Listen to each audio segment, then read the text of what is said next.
This is part 4 of my first miscarriage story. So if you are not in a place where you can listen to a miscarriage story in detail, I please ask that you scroll to the next video to protect yourself.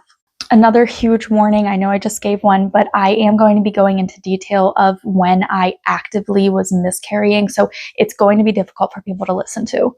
I left off where I picked my husband up from work and let him know that I had started bleeding a couple of hours beforehand and I was having some cramping. Now I want to backtrack just for a minute. When we found out that there was no heartbeat, we went home that night and we prayed over our baby and we sang songs like Twinkle Twinkle Little Star, pretty much all of the things that we would not get to do. And I also prayed to God that that my body would be able to pass the baby on its own, because I didn't want surgery and I really didn't want to take the pills. And then I also prayed and asked him that if there were any chance if we could see the baby, so I could just see the baby and hold the baby.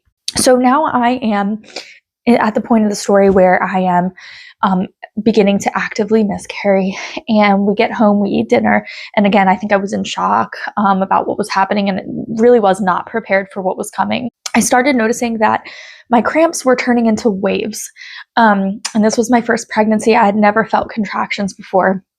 My doctor warned me that I could experience labor pains and contractions, but I didn't take that seriously because I was just 9 weeks pregnant. But I noticed that they were coming in waves.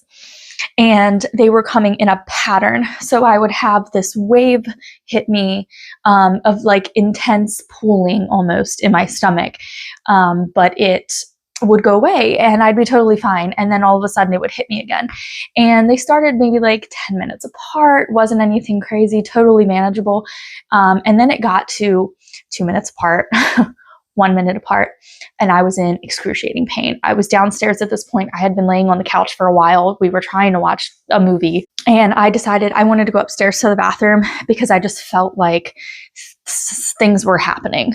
So I made it halfway up the steps and I wasn't able to go any further for a while. I laid on the steps screaming. We were in a townhouse at this point. I cannot believe that the neighbors didn't call the police. Honestly, it was horrible. It really was horrible. And my poor husband, he handled this so incredibly well, but we'll move on. So I laid on the steps for, I don't know, 20 minutes, trying to make my way up to the top and into the bathroom. I finally get to the bathroom and I laid on the bathroom floor screaming again, gripping onto the sink. I could not stand up. The pain was so intense. I finally make my way to the toilet and decided that's like the best thing that I want to do. Maybe I have to use the bathroom. And I'm so sorry, I'm going to have to make another part. I apologize.